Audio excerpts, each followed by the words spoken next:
Hola, me llamo Alfredo, mejor conocido como el profe, y soy diseñador e ilustrador. Actualmente soy ilustrador en Pictoline. En mis ilustraciones trato temáticas que van desde el deporte, música y cultura pop. Además, me gusta llevar mi trabajo a otros soportes como objetos de decoración y textiles, materiales para bandas mexicanas icónicas y proyectos editoriales. Mi estilo está en constante cambio. Busco que mis ilustraciones hablen de los tiempos en los que vivimos. Estamos en un momento en el que la naturaleza y el ser humano necesitan reencontrar el valor de coexistir armoniosamente. Por ello, intento incluirlos en mi trabajo. A todos nos ha pasado que nos ha costado terminar una ilustración como la imaginamos. Identificar los procesos para hacer la carga de trabajo más ligero y disfrutable son la clave para avanzar y que al final el resultado sea una pieza profesional de la que te puedas sentir orgulloso.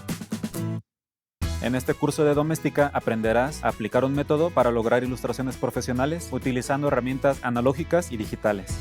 Como proyecto final darás vida a tus ideas a través de una ilustración completamente vectorizada en Adobe Illustrator.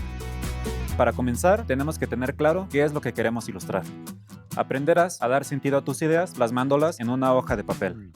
Después vamos a explorar composiciones, paletas de color y líneas para potencializar al máximo nuestra ilustración.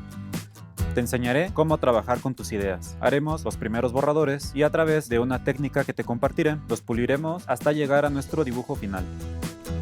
Por último, lo trasladaremos a Illustrator, donde lo transformaremos a vectores y le añadiremos texturas y degradados para obtener resultados gráficos increíbles. Al terminar este curso, sabrás convertir un simple borrador en una super ilustración. Solo necesitarás conocimientos básicos de Illustrator y una computadora con el programa, además de algunas herramientas de dibujo que tengas en casa.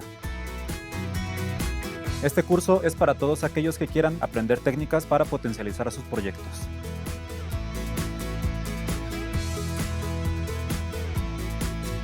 Pierde el miedo a equivocarte y transforma tus garabatos en ilustraciones profesionales.